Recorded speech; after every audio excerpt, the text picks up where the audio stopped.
Pemirsa, Wakil Menteri Ketenagakerjaan Immanuel Ebenezer melakukan inspeksi mendadak ke PT Arta Boga yang merupakan anak perusahaan PT Orang Tua yang berlokasi di Jalan Dan Mogot Cengkareng, Jakarta Barat pada Selasa 10 Juni.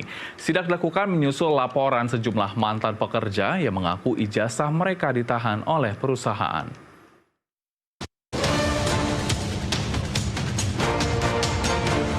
Inspeksi mendadak ini menjadi sorotan karena mengangkat kembali praktik lama yang melanggar hak dasar pekerja, yakni akses atas dokumen pribadi sebagai bentuk kebebasan administratif.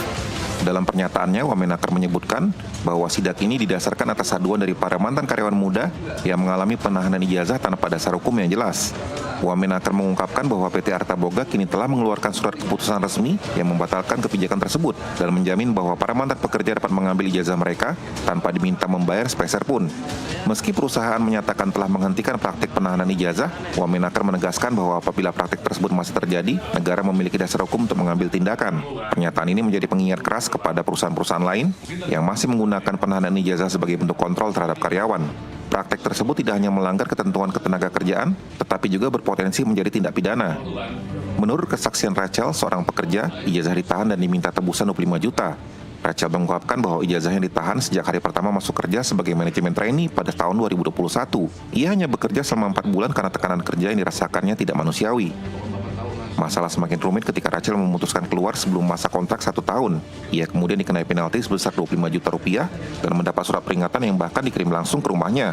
Apa Mbak pas melamar di MT, manajemen trainingnya? Iya, sales gitu.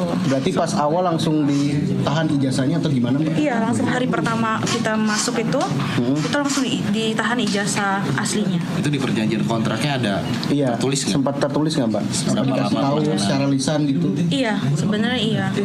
Jadi kayak karena saya fresh graduate waktu itu, jadi nggak tahu apa-apa kan. Kalau misalkan sebenarnya kalau untuk kerja kan harusnya nggak usah pakai ijazah asli, cuma fotokopi. Tapi nggak tahu kita waktu itu kayak terima-terima aja gitu ijazah aslinya taruh di sini.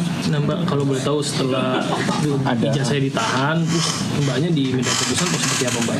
Kenapa, sorry? Dimintain tebusan seperti apa? Cerita awal ada tebusan seperti apa? Oh, kalau misalkan kita nggak sesuai kontrak setahun, kita di penalti 25 juta.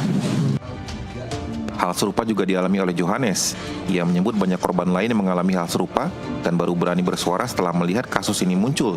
Johannes sendiri mengaku pernah mencoba meminta kembali ijazahnya, namun selalu ditolak dengan alasan harus membayar penalti.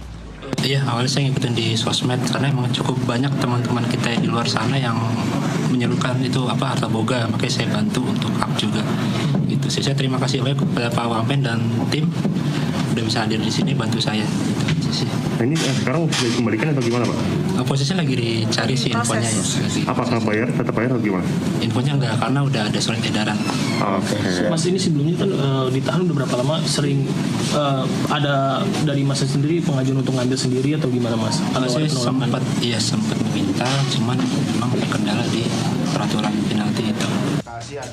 Kementerian Ketenagakerjaan memuji langkah kooperatif PT Arta Boga dalam merespons kasus ini, namun juga mengingatkan bahwa perusahaan harus memastikan kebijakan pusat dijalankan hingga ke anak-anak perusahaannya di berbagai daerah.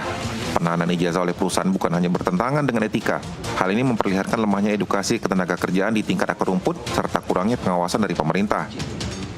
Bahwa penahanan ijazah itu tidak lagi diberlakukan di PT Arta Boga, dan ini berita manajemen pusat loh. Pusat Pak. Jadi biar kita punya keseimbangan opini, biar kawan-kawan, para pekerja dan mantan buruh Arta Boga bisa mengambil langsung tanpa mengeluarkan duit 1 rupiah pun, begitu ya?